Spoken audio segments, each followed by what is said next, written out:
Nós estamos trabalhando matemática de uma forma muito constante. A temática é revisão, rever, realinhar, reposicionar, algo que te remeta a ir a áreas da sua vida que precisa desta revisão, para que você faça, para que você cumpra. Então, hoje eu quero fazer uma revisãozinha com vocês sobre 10 coisas que eu separei aqui, que eu acho importante nós olharmos esses textos bíblicos novamente, para darmos pelo menos fazermos uma reflexão, né, com cada texto. Apesar de, às vezes, a tradução está um pouco, né, fora aqui da minha, eu vou sempre manter a minha, ok? Aqui. Então nós vamos abrir com uma pergunta: você é justo? Se alguém perguntasse a você se você é justo, o que você diria? Pare para pensar, faça uma revisão do que esta palavra representa para você. Obrigado. Nós vamos abrir, né, o número 1 com Salmo 34, verso 19. Salmo 34, verso 19. Você pode ler comigo? Muitas são as de quem? De quem? Mas o Senhor de todas o livra. Feche os seus olhos. Senhor nosso Deus e Pai, em nome de Jesus, continua falando conosco e usa-me como um canal de bênção nessa hora, pelo poder do nome de Jesus. Você pode dizer um amém? Isso. Vamos começar com essa pergunta, né? Você é justo? E vamos observar algo que parece um pouquinho confuso, porque talvez esse texto deveria ser escrito da seguinte forma: poucas são as aflições do justo, porque Deus os livra de todas. Mas a Bíblia faz questão de nos fazer um alerta, para que possamos revisar e ver, né, de uma forma bem clara, que quando alguém planeja viver de uma forma justa, esta pessoa vai ter mais aflições do que os injustos. Nós vamos ver que Deus vai intervir a favor do justo, é o que diz o texto. Haverá livramentos, mas eu quero te mostrar algumas coisas que talvez possa fazer você entender um pouco mais as perseguições, as dificuldades que você pode enfrentar ao longo da sua caminhada. Deixa eu usar um exemplo simples para falar de justiça. Suponhamos que seu horário de entrar no trabalho, no emprego, na empresa onde você está como colaborador, seja às 8 horas da manhã. Mas por algum motivo você não conseguiu chegar no horário, e você então vai chegar às 9h30 da manhã, mediante ao horário que você deveria estar. Você se torna um injusto. Não é justo com as pessoas que trabalham com você, não é justo com as pessoas que pagam o seu salário, que você chegue fora do horário estabelecido. Você acabou de se tornar um injusto. Porém, você traz na mão, ao chegar no trabalho, um atestado médico.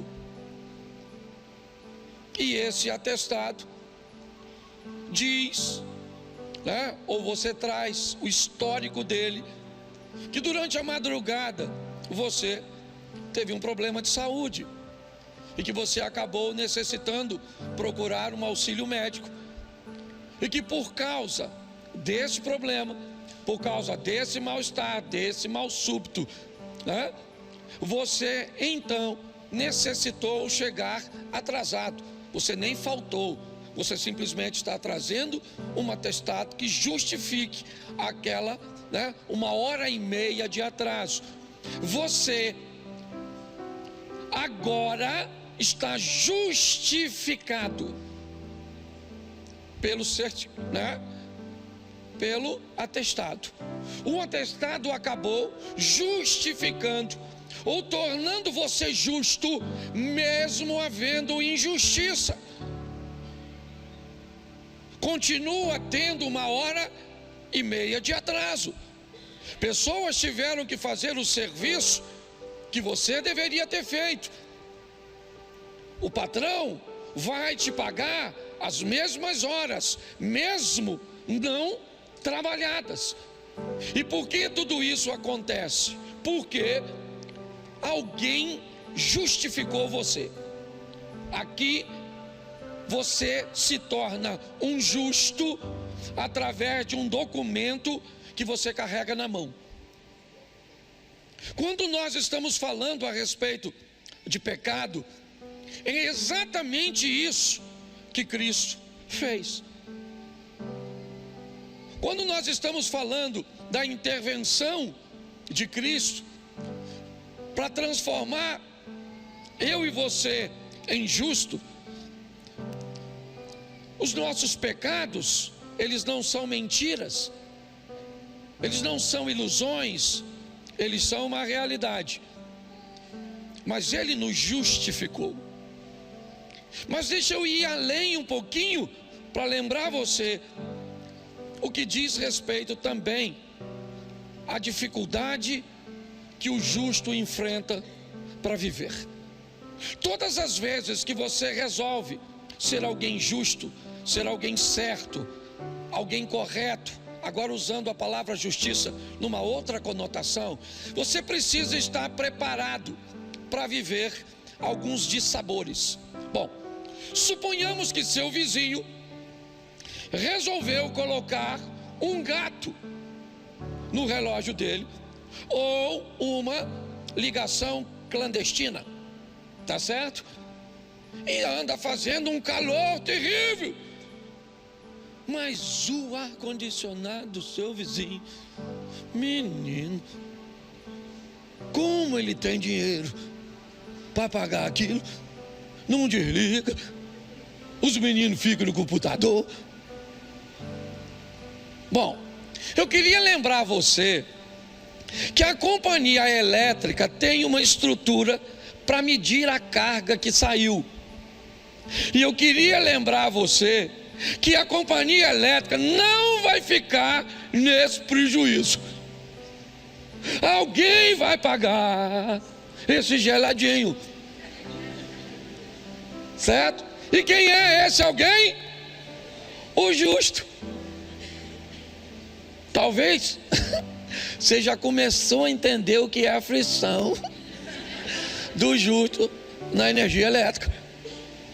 Quando você deseja e vai fazer as coisas corretas, vivendo no ambiente onde nós estamos, inevitavelmente você vai ter que estar equipado, preparado pelo poder do Espírito Santo, dos anjos e de toda essa cobertura celestial que nós temos, graças a Deus, à nossa disposição pela graça do Eterno, a entender que muitas são as aflições do justo. Você não pode fazer um montão de coisas que os outros podem. Tu tem até vontade de falar. O outro te xinga, o outro faz, o outro não paga, o outro... Mas quando chega na tua vez, eu vou ser franco para você, você vai viver como Deus delineou, mas vai ser com aflição, porque para ser justo, o negócio é um grande desafio. Sim ou não? Não denuncie gato dos outros, tu é que paga, mas X9 é algo terrível, tá certo? Não, mas só estou te mostrando como é difícil ser justo. Há um tempo atrás, um rapaz falou comigo: poxa, pastor, eu sou cristão, arrumei uma namoradinha, namoro direito, respeito menina, uma menina de família, que eu estou querendo casar. Pô, pastor, ela ficou com outro menino. Procurei saber porque o menino faz coisa que eu não faço. Passa a mão onde eu não passo. Mostra as coisas que eu não mostro. Certo? Porque o menino vive uma vida com justiça. E olha como é que ele está sendo envergonhado. Eu queria só que você fosse adaptando para você. Porque muitas vezes você vai sair de casa e vai encontrar as injustiças no trânsito, as injustiças nas filas, as injustiças em muitos lugares. E sua reação, certo? Sempre vai estar pautada em colocar Deus em primeiro lugar. Então eu queria preparar você para o sofrimento. Muitas, fala para quem está do seu lado assim. Está preparado para sofrer, justo? As notícias hoje não são boas, mas faz você rever. Bom, segundo texto, Lucas 14, 28. Lucas 14, 28. Pois qual de vocês, pretendendo construir uma torre, não se assenta primeiro para calcular a despesa e verificar se tem meios para concluir? Presta atenção nesse texto que eu quero refletir com vocês sobre ele. Já que eu falei que para viver na justiça é pesado, é desafiador, porque na vida do justo, o justo precisa estar preparado para muitas aflições. Esse texto diz que antes de querer ser justo, antes de querer andar com Cristo, antes de querer ser crente, é melhor você sentar e descobrir quanto custa. Antes de desejar fazer, antes de dizer um sim para Cristo, é muito legal você saber se você tem como pagar, se você está disposto a pagar o preço para ser esse cristão. Porque é isso, esse texto aí não está falando de torre, ele continua aparentemente falando de uma guerra, mas não está falando de guerra. Ele simplesmente está iniciando dizendo: aquele que quer ser meu discípulo, aquele que quer andar comigo, ele precisa estar intencionado em pagar o preço de andar com Cristo. Essa é a grande verdade. Tem muita gente que vem para a igreja e não sabe quanto custa.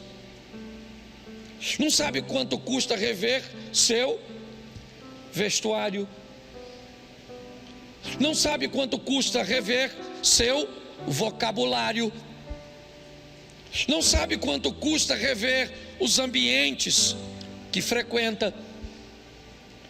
As pessoas não têm noção do quanto custa. Viver com Cristo, segundo o próprio Cristo, requer daquele que o segue, não o siga de mãos vazias. Aquele que quer vir após mim, tome a sua cruz. Há uma responsabilidade e nós precisamos rever isso. Se estamos dispostos a mudar nossas roupas, não estou, então eu já sei. Estamos dispostos a mudar nosso vocabulário? Não, é pesado demais. Eu estou disposto a mudar meus hábitos, meus costumes, os ambientes que eu frequento?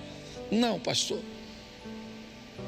Então, isso significa que você não está pronto para ser discípulo.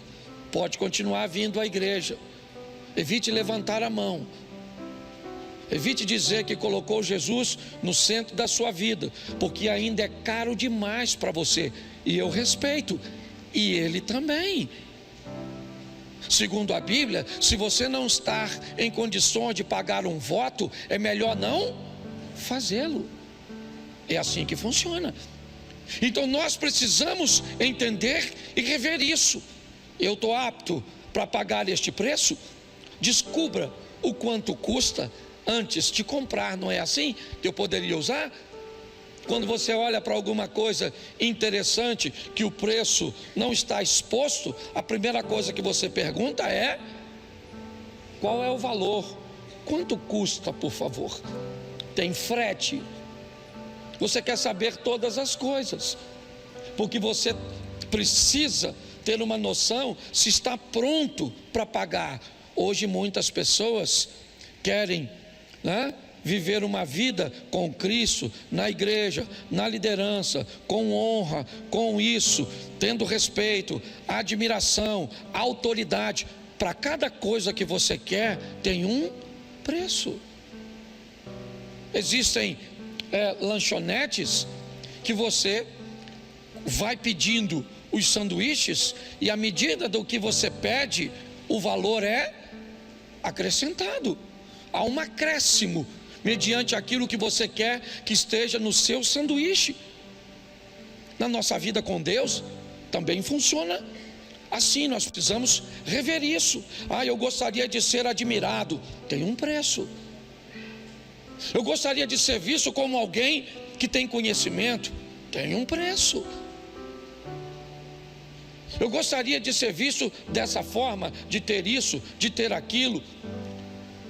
Então, para cada uma dessas coisas, tem um valor a ser cobrado de entrega, que nós precisamos ter esse entendimento. É assim que funciona. Antes de construir, antes de ir à guerra, descubra se você está apto para pagar. Você quer casar? Tem um preço. Um preço financeiro, um preço emocional, um preço espiritual. Tem um preço. Você não gosta de dizer quanto custa, onde vai, nada disso, não tem problema. Só não pode casar. Você quer ter filho? Mas tem um preço, sim ou não? Você quer ter sogra? Tem preço. Você quer ter cunhado? Tem preço. É ou não é? Você quer ter vizinho? Tem preço. Não quer ter vizinho? Compra um negócio assim no ermo, longe dos outros. Posso ouvir um amém da igreja? Amém. Terceira coisa que eu acho importante nós olharmos com bastante cuidado, Mateus 7:6.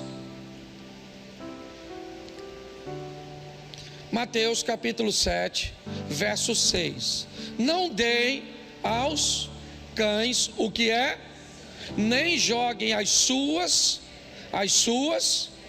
diante dos, para que estes não as pisem com os pés, e aqueles que voltando-se não estraçalhem vocês. Preste atenção, porque eu quero fazer uma revisão nesse texto também com você. Eu não sei como você olhou isso ao longo do tempo, mas esse texto diz duas coisas.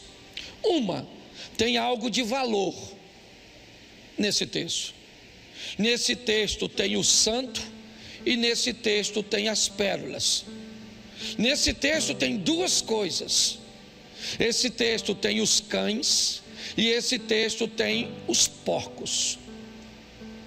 O texto diz que alguém pega algo que é santo para si e entrega para um cão que não é capaz de reconhecer o que é santo. Alguém tem uma pérola ou algo que tem valor para si e entrega para um porco que não é capaz de reconhecer o valor daquela pérola. O texto diz que depois de ser entregue e aquilo que você deu de valor seja desprezado, uma confusão seja estabelecida e ela se desenrola aqui. Pastor, dá para falar isso de uma forma mais clara? É simples. Muitas vezes damos para o outro as nossas pérolas e as coisas que são valiosas demais para nós. Estou cansado de ouvir mulheres dizerem para mim o que são capazes de fazer nos seus casamentos por seus maridos, com uma entrega: e eu trabalho, eu faço isso, eu arrumo a cama, eu arrumo aquilo, eu faço comida. Ela está me mostrando suas pérolas, mas ela nunca parou para pensar se a pérola do marido é a mesma dela. Então entregamos para o outro aquilo que tem valor para nós. E quando o outro não é capaz de reconhecer o valor de uma pérola que não é dele, é sua, ficamos frustrados. Pastor, o que o senhor está querendo dizer? Eu estou querendo dizer que temos que ser mais assertivos. Aprenda com um indivíduo que para mim é extraordinário, o estelionatário. Observe uma característica do estelionatário. Antes de te abordar, ele tem na cabeça o que vai fazer. E o que ele vai fazer? Procurar falar tudo o que te agrada, tudo o que você quer ouvir, criar na sua mente um ambiente tão confortável, certo? Você pega um cara galanteador, pensa num Dom Juan, ele pode odiar ir à praia, mas se ele descobrir que a mulher que ele quer conquistar gosta de praia, você pode ter certeza que ele vai mandar logo uma imagem daquele sol, certo, se pondo no mar, e aquela silhueta de um casal simbolizando ele e ela. É ou não é? E ele vai falar que gosta do sol, que gosta dos peixes, que assistiu Aquaman.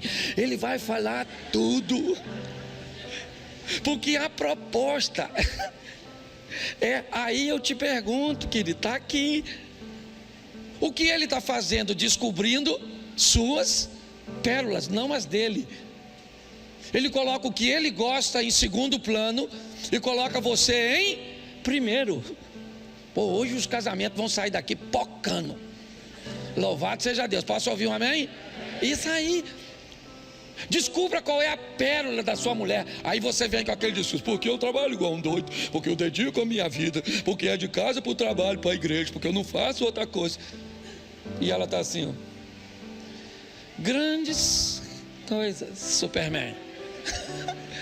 Hã? Não, ela quer saber o que você sabe sobre ela. Para tu passar a falar o que ela gosta de ouvir, levar para casa o que ela gosta de comer. Você está entendendo? É, ela quer que você pegue a mãe dela e acha que é um troço sensacional. Sua sogra nasceu depois que tu casou? Não, né? A véia já estava lá. Então por que reclama de algo que já estava vivo? E diga-se de passagem, vai demorar a morrer? Pare e pense. Hoje eu gostaria de fazer uma revisão para levantar Dom Juans, homens que vão descobrir os sonhos de suas mulheres, mulheres que vão descobrir os sonhos de seu marido. Entendeu? Para que você possa encantá-lo. Que cor ele gosta, qual a pose, quais são as palavras. Pensa, um homem chegando em casa e a mulher falando assim: ô doutor, entra, querido. Ele vai lá na porta para olhar, para ver se entrou na casa errada. Errei um número. Sim. Eu faço muita coisa para o meu filho, descubro as pérolas dele. Esse texto é um texto que diz: não pegue as suas pérolas e dê para os outros, porque isso costuma gerar confusão. Está no texto. Então invista, não é gastar tempo, invista um pouco de tempo para descobrir a pérola dos outros, não da mulher dos outros. Eu tenho que explicar isso direito, porque o nego escuta o que quer. Esse dia eu estava pregando de sexualidade numa coisa, levantou um senhor: ô pastorzinho, o senhor não acha que o senhor fala muito sobre esse tema? Um senhorzão mesmo.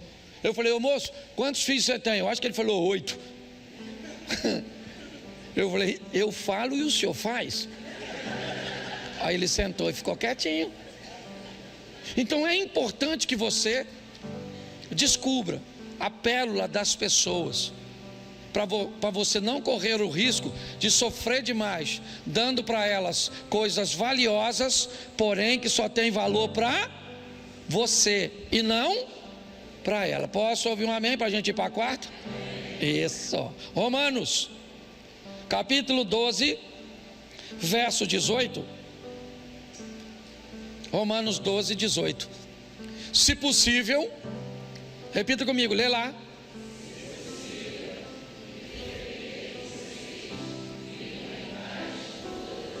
Preste atenção nesse texto, porque ele também precisa ser revisto. Vimos aqui citado o Salmo 133. Deus ordena a bênção onde há união. Vemos a bênção da Torre de Babel, que é uma bênção até para a desobediência daqueles que conseguem colocar todas as forças e intenções num propósito. O próprio Deus disse, eles são um povo, uma língua, um propósito, e ninguém pode impedi-los. Ok? Porém, nós temos nesse texto uma informação muito importante. Qual é? Nem sempre teremos paz porque o texto diz ser possível. Nós precisamos entender isso de uma forma. Bota o Salmo 120, verso 5. 125, 120, verso 5. Isso. Ai de mim, que peregrino em Meseque e habito em meio a tendas de Quedar. O cara que está escrevendo isso, certo? É um israelita, um judeu, coloque como quiser. Ele está defendendo ali que ele está, ai de mim, que estou, como nós costumamos dizer, entre a cruz e a espada. Estou entre Meseque e Quedar, certo? Eu estou entre árabes e bárbaros. É mais ou menos isso que ele está descrevendo ali. Aí ele cita o seguinte, verso 6. Já há tempo demais habito com aqueles que odeiam a paz. Verso 7. Sou quando porém eu falo, eles teimam Então preste atenção, volta ao texto inicial, certo? E esse ponto nem sempre vai depender de você. Eu quero o texto de Romanos 12, 18, por favor. É esse texto que eu estou trabalhando, só usei esse aí para ratificar. Vamos lá. Então eu quero que você entenda que nem sempre, isso não te dá desculpa para começar a arrumar confusão com todo mundo. Ok? Que fique claro, porque Deus é testemunha. Eu estou falando de gente que vai viver com Deus. O pastor não vai estar lá, mas Deus vai estar. Que isso fique claro. Eu só estou passando a instrução que Deus colocou no meu coração. Nem sempre dá para ter paz com todo mundo. Você pode encontrar-se num ambiente, numa situação onde a outra pessoa, a outra parte está representada no Salmo 120. Eu falo pela paz, mas eles continuam tendo guerra. É assim que funciona. Então eu preciso passar isso para você, porque você precisa criar um sistema de segurança para entender quando você está em Meseque e Quedar, onde não há nada que você possa fazer que possa trazer a paz. Não há nada. Tem discussões em casa que não tem como achar paz. O ambiente de Meseque e de Quedar se estabeleceu um nervosismo, um desequilíbrio. E naquele momento, você pode até tentar em outra hora, mas naquela ocasião é assim que funciona. E nós precisamos lembrar disso, porque tentar ajustar alguma coisa nesse ambiente nunca se ajusta. E quanto mais se mexe, pior fica. Então, repita assim comigo: nem sempre depende de mim. Isso, mas no que depender de mim, eu vou ter paz com todo mundo. Posso ouvir um amém? Isso, vamos para o próximo. Salmo 1, verso 1. Eu acho também que vale a pena refletirmos sobre isso, fazermos uma revisão. Primeiro salmo, o que ele tem para ser primeiro? Bem-aventurado aquele que não anda segundo o conselho dos ímpios, não se detém no caminho dos e nem se assenta à roda dos. Preste atenção, porque esse texto é sensacional. Ele é um texto que traz à nossa memória a necessidade de redefinirmos nossas companhias e influências. Ele diz: bem-aventurado aqueles, certo? Que não andam segundo o conselho dos, não se detém no caminho dos, nem se assenta à roda dos. Isso aí. Precisamos definir quem é que está fazendo parte do nosso cotidiano, com quem é que nós estamos andando. Inevitavelmente, isso pode estabelecer nosso vocabulário. Comece a andar com quem fala palavrão, ou perto de quem faz isso, e é só uma questão de tempo até você notar que você também está falando. É assim que as coisas funcionam. Se nós não prestarmos atenção nisso, inevitavelmente companhias e influências irão trazer vergonha para nós.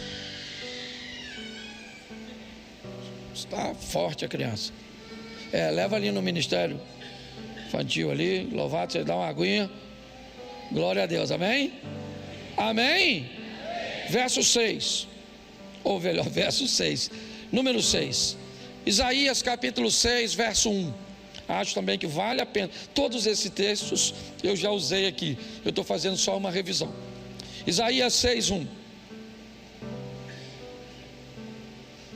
No ano em que da morte do rei Uzias, eu vi o Senhor assentado sobre um alto e sublime trono, e a orla do seu manto enchia. Verso 5. Verso 5 do mesmo texto. Então eu disse o quê?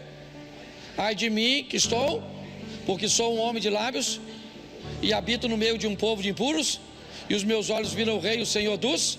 Preste atenção, porque esse texto, na verdade, é uma continuação do que eu usei antes. Sou um homem de lábios impuros, por quê? Porque estou sentado com quem não deve, na influência de quem não deve, junto de quem não deve. Então Isaías descreve isso. Mas ele descreve algo também muito interessante que eu queria refletir com vocês. Quando é que ele tem tudo isso?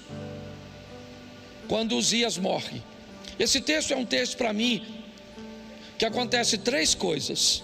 No ano em que morreu o rei Uzias, eu vi o Senhor e eu disse: ai de mim. No ano em que Uzias morreu, eu vi Deus e eu me vi. Ok? No ano em que Uzias morre, no ano em que algo é retirado da vida de Isaías, morte e separação, Isaías consegue ter uma intimidade com Deus, e na intimidade com Deus ele conseguiu olhar para ele mesmo. A revisão é nesse texto: se eu quero ver Deus, para que ao estar perto de Deus eu consiga me ver, alguma coisa que está na minha vida tem que ser removida, retirada. Essa é a reflexão que eu queria fazer com você. Uzias morre. Alguns dizem que havia um parentesco dele com Isaías.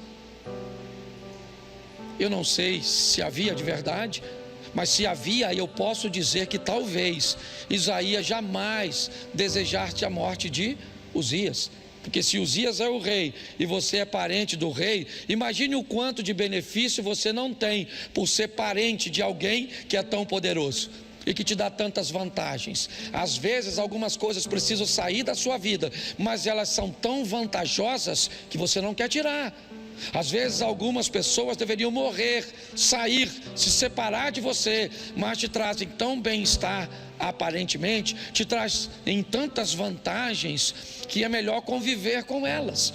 O problema é que se você convive com Uzias, você não encontra com Deus. Se você não encontra com Deus, você não se enxerga, porque na presença de Uzias, você não tem tempo de olhar para você, você tem tempo de olhar para a vida dos outros.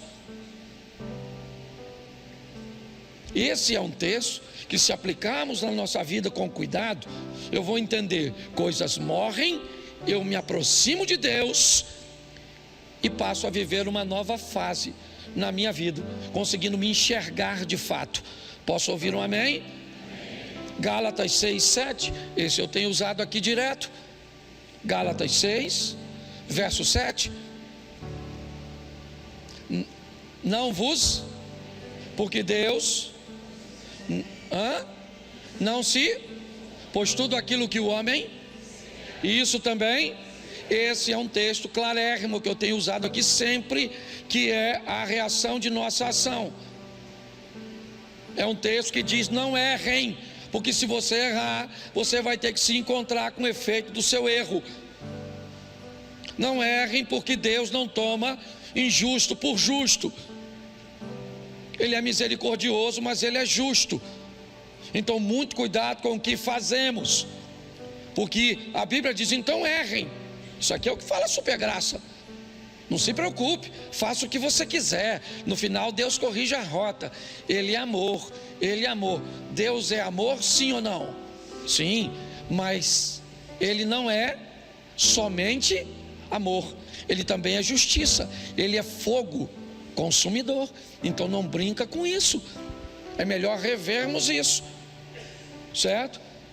Eu fiz, está aí, eu vou ter que me encontrar. 2 Coríntios, capítulo 6, verso 14. 2 Coríntios 6, 14. Acho que vale a pena nós revermos. Não vos ponhais em um jugo desigual. Tu pensa que isso fala só de casamento? Se enfie em sociedade, se enfie em amizade, enfie-se em situação com jugo desigual.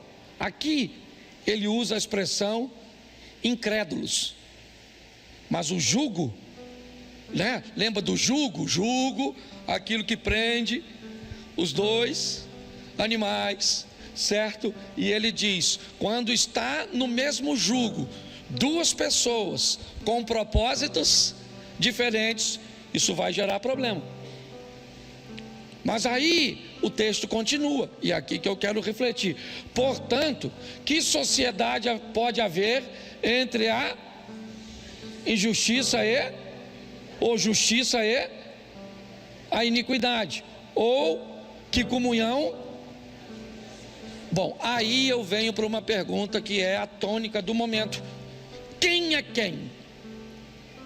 Quem é quem? Luz e trevas, justiça e impiedade, incrédulos e de fé. Hoje nós temos esse impasse nas nossas discussões, com a estrutura polarizada do jeito que está. Quem é quem? Quem? Pare para pensar. É isso que nós estamos vendo o tempo inteiro. É alguém dizendo que o outro está cego, e o que está sendo acusado de cegueira acusa aquele que acha que vê de cego. Hoje nós olhamos da direita para a esquerda e vemos uma vergonha na esquerda. Hoje nós olhamos da esquerda para a direita e vemos uma vergonha na direita. Aí eu me perguntei: quem é quem nesse negócio? Como é que eu vou ter essa medida? Porque isso está nos posts, na internet, na política, em tudo quanto é lugar. Nós temos as trevas chamando luz de trevas, e nós temos a luz, certo? Chamando treva de luz. Está tudo bagunçado. Então o texto diz aqui: que comunhão? Não tem. Nós já sabemos que quando uma chega, a outra vai embora. Mas que critério eu vou ter quando eu digo que alguém é trevas? Qual é a base que eu tenho para dizer isso? Talvez essa seja a grande pergunta.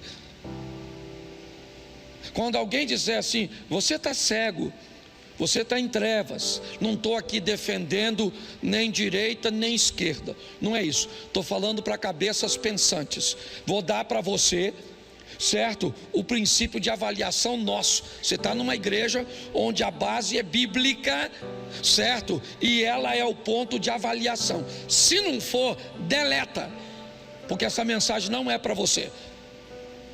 Se você quer descobrir o que é trevas e o que é luz, veja a maneira que a pessoa vive, fala e faz à luz da Bíblia. Esqueça se ela diz que é da luz.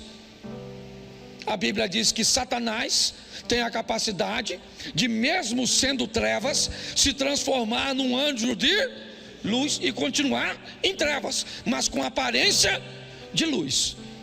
Então é mais do que aparência, é mais do que uma Bíblia, um hino, é mais do que uma roupa, é muito mais. Precisamos rever isso, porque senão corre o risco de você criar um problema sério no ambiente religioso, se frustrando com Satanás, ou com um de seus discípulos vestido de luz. Nós precisamos rever. Então quem é quem? Não é quem fala, não, é como vive, é quais são valores, princípios. É assim que funciona.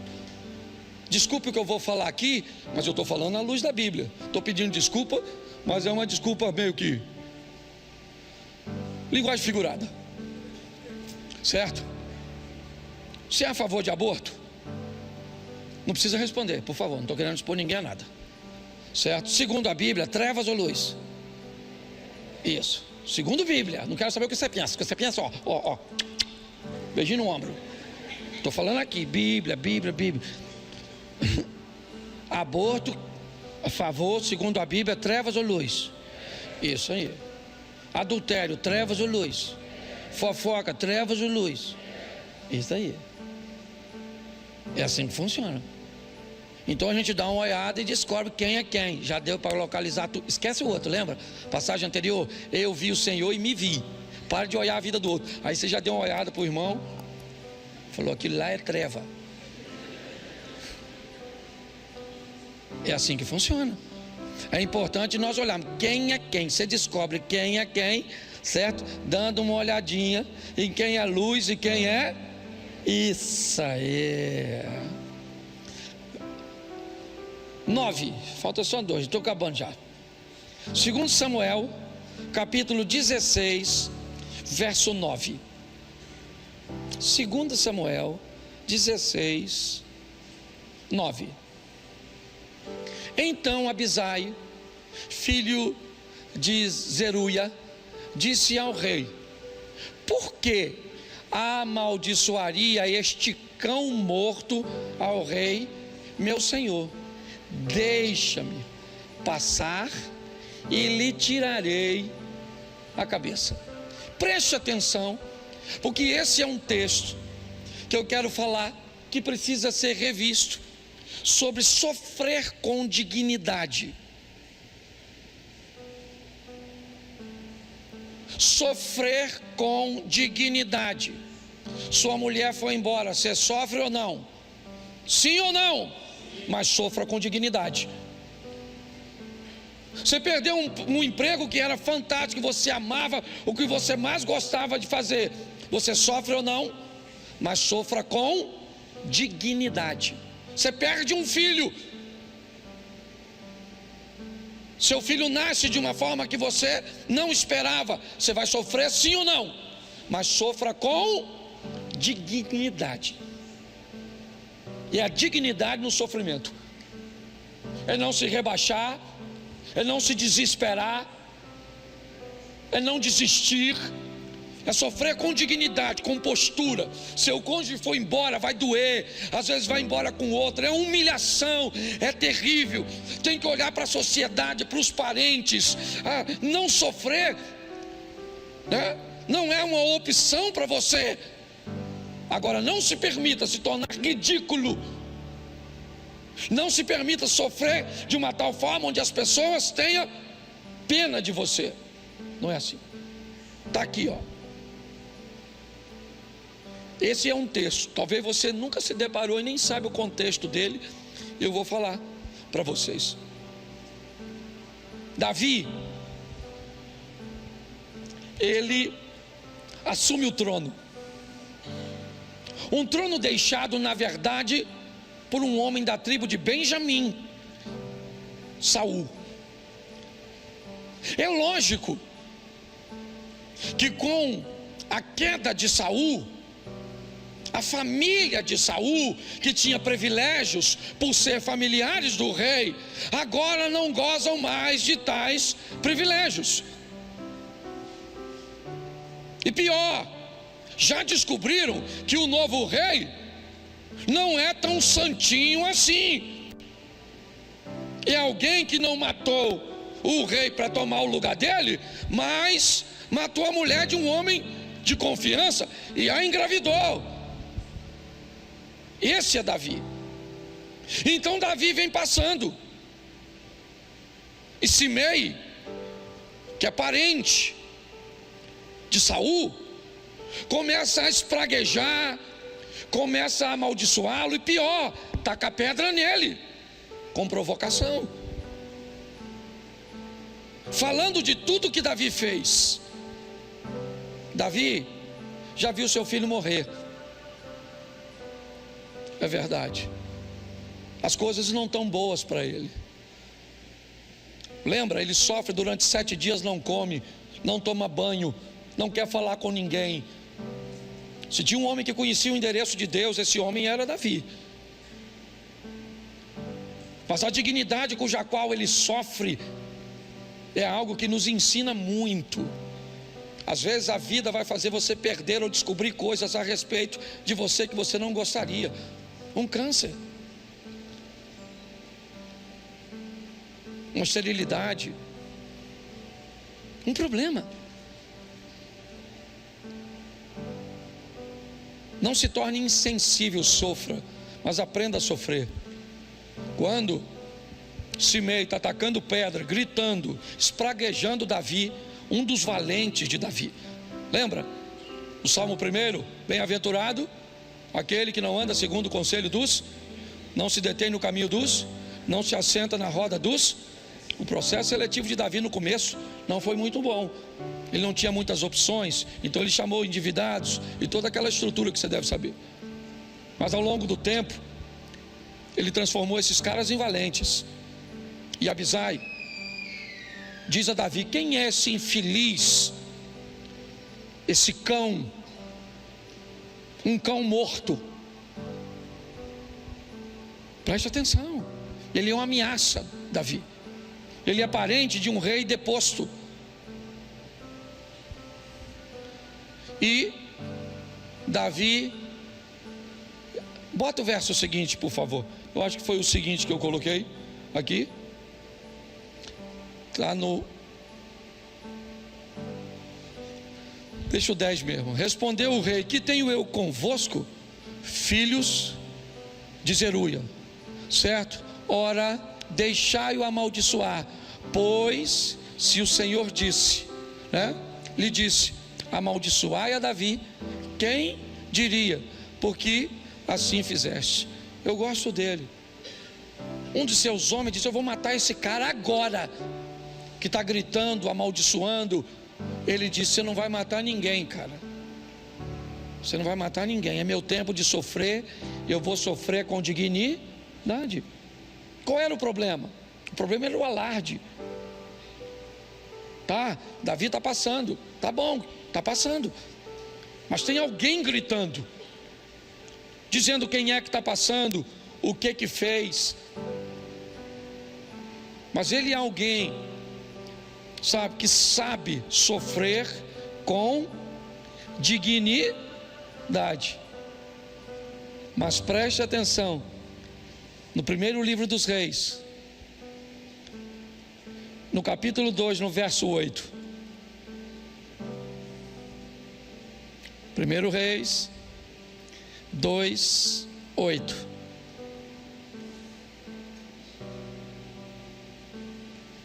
Põe aí, por favor.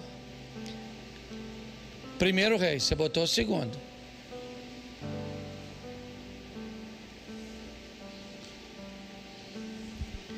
Eis que também contigo está Simei, filho de Gera, filho de Benjamim, de Baurim, que me maldisse com dura maldição no dia em que eu ia a Manaim. Porém ele saiu a encontrar-se comigo junto ao Jordão, e eu, pelo Senhor, lhe jurei, dizendo que o não mataria a espada. Verso 9. Mas agora não tenhas por inculpável, pois é homem prudente e bem saberás o que lhe há de fazer, para que as suas cãs desçam à sepultura com sangue. Preste atenção nisso aqui, porque é muito importante. Simei persegue Davi, ele amaldiçoa Davi, e Davi disse: eu não vou matar esse cara, ele é a correção de Deus para mim, ele é para manter na minha memória o que eu fiz e quem eu fui, independente de quem eu seja hoje. Nunca perca a memória, da memória quem um dia você foi. Se você tirar da sua memória quem você foi um dia, você corre o risco de se tornar para lá, ou de retornar para lá. Mas quando Davi está passando o cetro para Salomão, ele vai dizer para o filho dele: eu fiz coisas e tenho habilidade e força para lidar com um cara como Simei, você não tem. Então você não tenha Simei como inocente. Está na hora de você agir, e a hora é agora. Verso 36, ainda do mesmo capítulo. Você pode pensar que Salomão matou Simei, não é? Que foi isso que Davi disse. Depois mandou o rei, agora Salomão, chamar Simei e lhe disse: edifica-te uma casa e habita aí, e daí não, nem para uma parte, nem para... Preste atenção aqui. Reveja que tem pessoas que você não precisa matar, mas tem que colocar num lugar seguro, uma distância segura da sua vida, das suas coisas, dos seus negócios, do seu ministério. Reveja se talvez a contaminação de uma religiosidade exacerbada não fez você desistir de classificar e de posicionar pessoas na sua vida, e talvez por isso você sofra tanto, sempre tendo dissabores com relacionamentos. Salomão pegou e disse: Simei, vem aqui, faz uma casa para você lá em Jerusalém, faz lá em Jerusalém, e você vai viver lá até o último dia da sua vida. Fique lá, não saia para lugar nenhum. Eu não quero ver você de novo, eu não quero. Olha só, ele teve um problema. Depois você lê, que não dá para eu ler tudo, que eu vou para a 10ª aqui já. Sabe o que ele fez? Sumiram algumas coisas dele, uns servos, aquela coisa toda. Sabe o que ele faz? Ele vai procurar, e alguém avisa Salomão que Simei não cumpriu o combinado. Ele quebrou a regra, sim ou não? E ele morreu. É importante nós entendermos isso. Nunca esqueça de amar pessoas. E por favor, não costuma amar, não misture amar com gostar. Não misture amar com estar perto. Não misture. Você pode estar longe da pessoa, amá-la, enviar recursos, orações, coisas materiais, ligações, coisa extraordinária. Pode viver na mesma casa e não amar droga nenhuma, tratar mal, certo? E tantas outras coisas. Cuidado com isso. Eu acho que vale a pena nós observarmos e revermos que muitas vezes teremos pessoas que precisaremos colocar essas pessoas numa distância segura. E para terminar, Gálatas 6:9. Independente da distância, Gálatas 6:9 é o 10º. E não nos cansemos de fazer porque a seu ceifaremos, se não, isso, verso 10. Por isso, enquanto tivermos oportunidade, façamos o bem mas principalmente aos da família da... Então preste atenção, porque nós temos outra instruçãozinha aqui bem preciosa, certo? Algumas instituições aplicam muito bem, cuidando de seus irmãos, estabelecendo conexões entre eles, negociando entre eles, protegendo-se mutuamente, coisas que muitas vezes fazem, mas que está na nossa literatura, e outros a fazem com mais maestria. Minha proposta hoje é deixar para vocês esses 10 pontos de revisão, certo? Depois vai ficar disponível para você aí, mas a pergunta: você é justo? Descubra o valor para quem você quer encantar. Descubra o quanto custa antes de se interessar em comprar. Descubra que nem sempre depende exclusivamente de você.